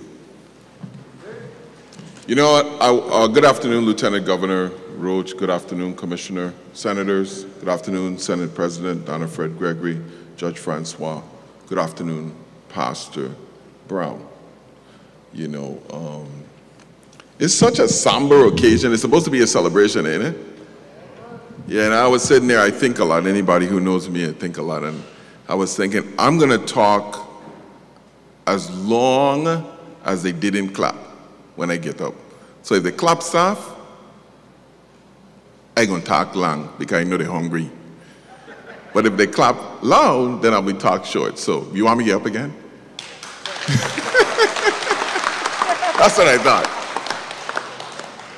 That's what I thought. But I don't want you to clap for me. I want you to clap for this class right here, 2021, that's one.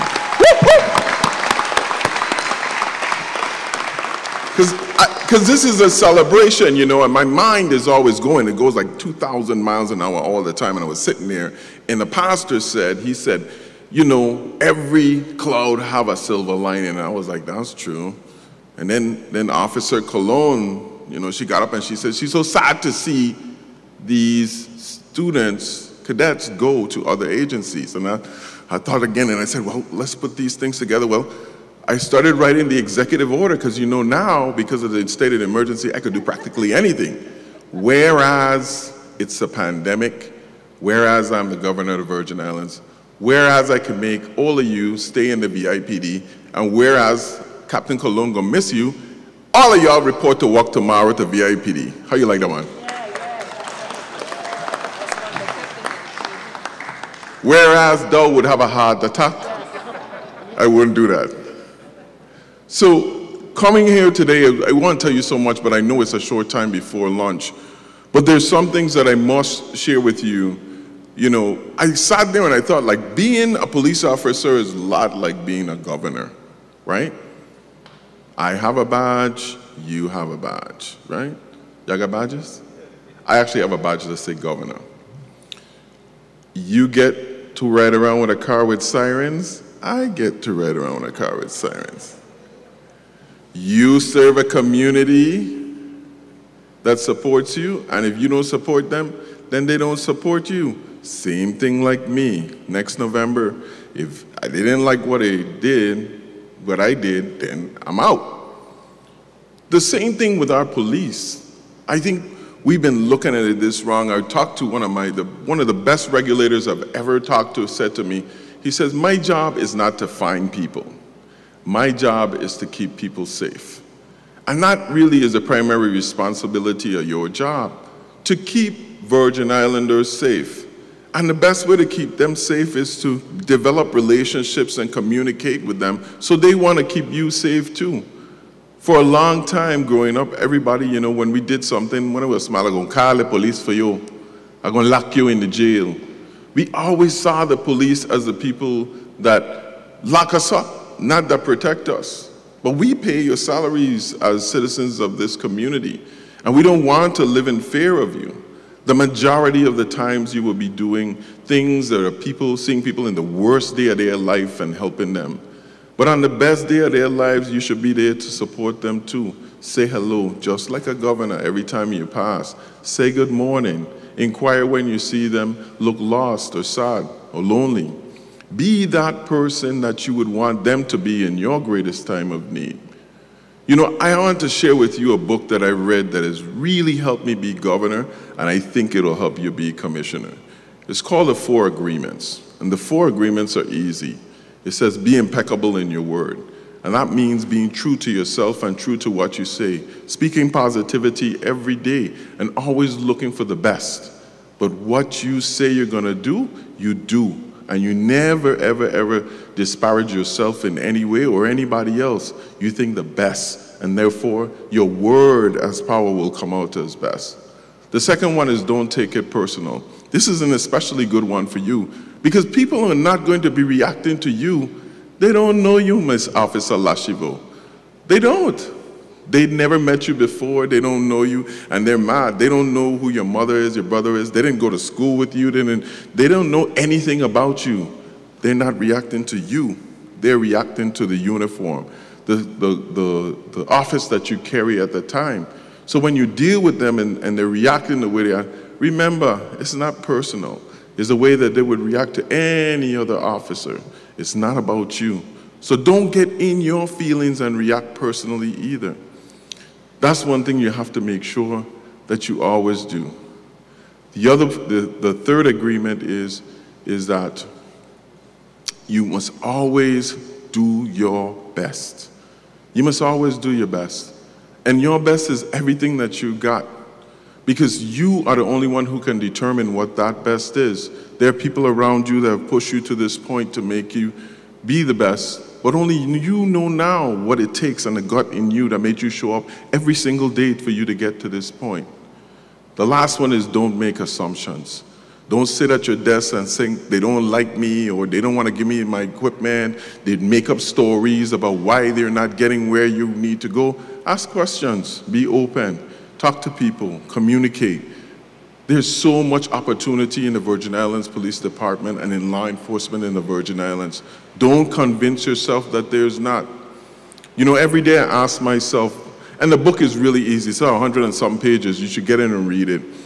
Every day I ask myself, do we want to be excellent? Do you want to be excellent? And does this community want to be excellent? You see, excellence is a funny thing, you know. And one of the toughest lessons I've learned in my life is like everybody doesn't want to be excellent. It's not everybody that wants that. They think they want that. They think they want to be successful. But success is where you're headed because this is the first step that you take today. Because through this 7 months of training, success means you're uncomfortable. Success don't mean comfort at all. You should always be testing yourself to the limit to see what else you can do. Success means you're not one of the flock. It means you stand out and you do the most in exercise, or you shoot the best, or you do whatever it takes in order to be that standout person. Success means you don't follow your peers. It means you stand above them. It means that not that you don't dislike them or you disparage them, but you always lead in the pack. Success means that you speak out when you see wrong, and success means people are not going to like you. But that's what it takes. So you need to decide today if you're going to be excellent, because you took one step on the journey, but there are many more to be taken. And I encourage as you go on there that your families that have supported you thus far, that you continue to support them. And I thank you from the bottom of my heart for the work that they're going to do for the people of the Virgin Islands every single day. And if you work hard, you really work hard, you will get to the ultimate police job, which is what? Commissioner? No, senator. That's where I'll let them go when they finish with the police department. But seriously, I am here to support you.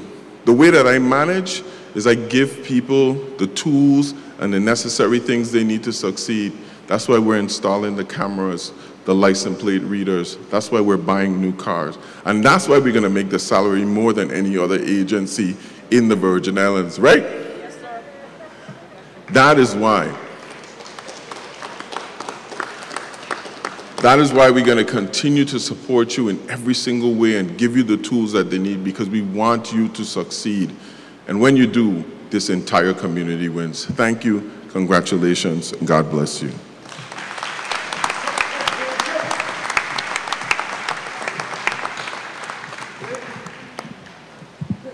The last two presentations we'll make at this time before we close. The first one is from the Office of the Governor. I call Officer Glasgow to receive the presentation from the Office of the Governor.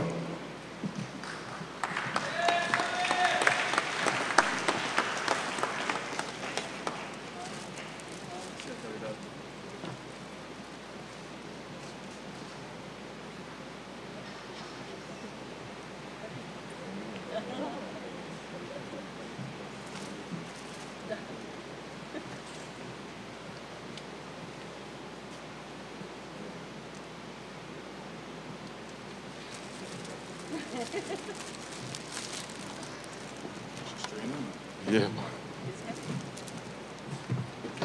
The last presentation on behalf of the 34th Legislature, I call Officer Kalisha Clark to receive that award. Senate President.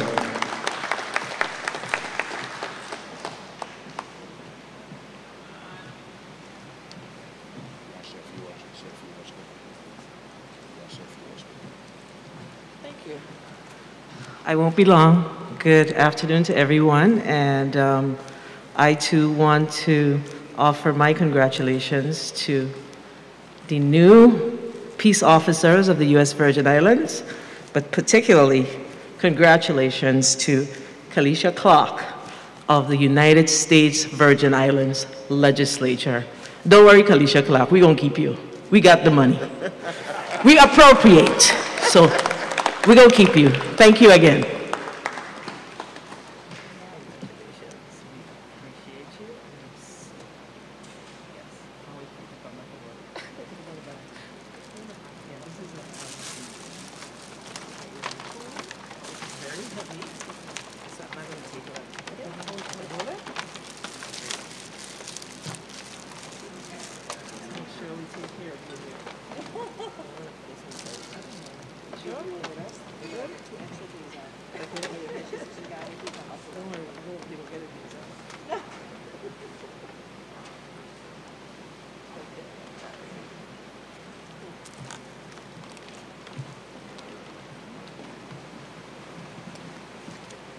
Thank you, Senate President. That's one thing I like about graduations. We always hear money talk and, you know, port went up, police going up, legislature going up. Soon people ain't gonna know where they want to go to work, because everybody gonna be making at least $45,000 to start. Isn't that a good figure? $45,000. I expected to hear the class clap because they would get retro to today, right? And that 45,000. That's the way it works here. When you have the governor on one hand, the lieutenant governor, the senate president, all branches of government are represented, things happen.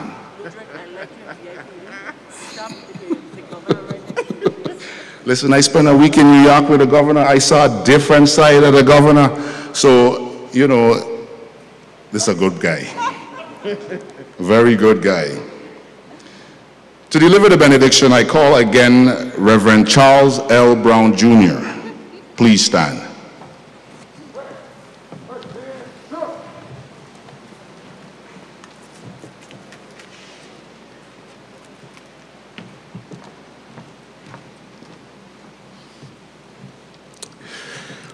May God's blessing follow you all as you find new journeys to travel. May you walk safely along the paths of your dreams. May his gentle hand guide the decisions you will make and the passions that you follow. May your hearts and lives always reflect his love and truth.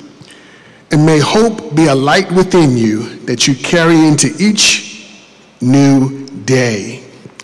And may the whole armor of God anoint you from the top of your head to the soles of your feet. Because if you carry the whole armor of God, which is greater than a taser, greater than a gun, greater than a vest, God will protect you and you'll be able to protect us. In Jesus' name, amen. Please remain standing as we retire the colors.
Ladies and gentlemen, I present to you St. Thomas Recruit Training Class 2021-1 and Auxiliary Class 2021-1. At this time, I ask the Governor and members of the platform to go around and greet the class, followed by members of the legislature and others present. Ladies and gentlemen, we thank you very much for your attendance here today and wish you a very pleasant good day.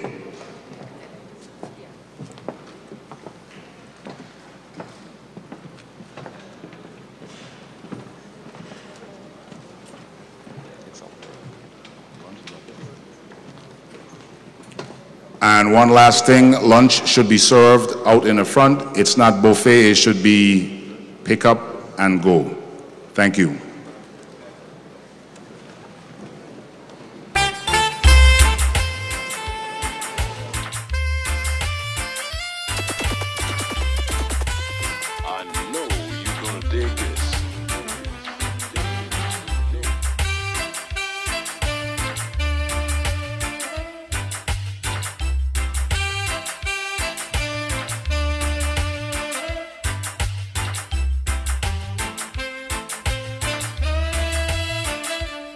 Easy run the show.